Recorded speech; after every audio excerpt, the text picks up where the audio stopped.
Évidemment, ce week-end, galère, plus que galère encore à la SNCF pour des millions d'usagers, Nicolas Dupont-Aignan, de fortes répercussions sur les trains en circulation. On va voir d'ailleurs droit de retrait ou pas, selon la version des syndicats ou du gouvernement. Vous soutenez ce mouvement ? Non, je vais vous dire, sur la forme, je le condamne. Sur le fond, je l'approuve.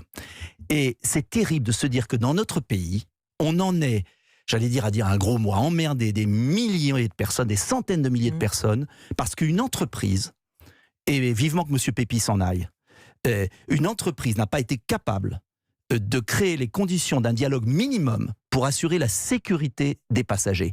Et je vais vous dire, j'ai été maire longtemps et je suis élu des riverains de la ligne D du RER. Quand on pense qu'on a retiré systématiquement tous les contrôleurs, toutes les personnes dans les trains, aboutissant à des situations d'insécurité pour les personnes, comment se fait-il qu'on en soit là alors qu'on aurait pu déminer le problème? Donc aujourd'hui, c'est la responsabilité de Guillaume Pépi, c'est ce que vous dites? Une responsabilité écrasante, et du gouvernement. Parce qu'à force de laisser Guillaume Pépi faire n'importe quoi à la SNCF, on aboutit à prendre en otage les usagers. Et moi, j'écoutais SOS Usagers de M. Delarue, qui disait des choses très justes.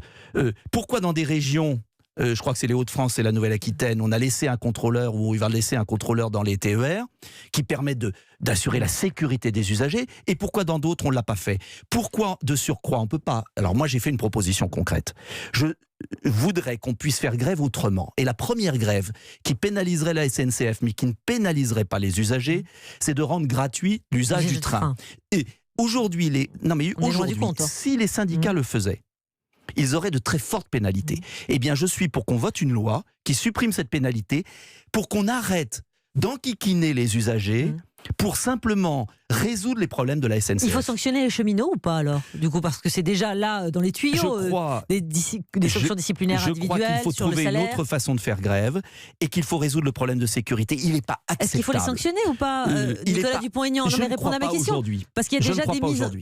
Vous croyez pas? Je crois que c'est un peu facile de le faire. En revanche, il faut trouver un autre moyen de faire grève, car on ne peut pas prendre en otage des usagers qui déjà sont en situation d'insécurité dans les trains de banlieue la nuit, le soir, et qui maintenant, on apprend, sont dans situation d'insécurité sur des TER.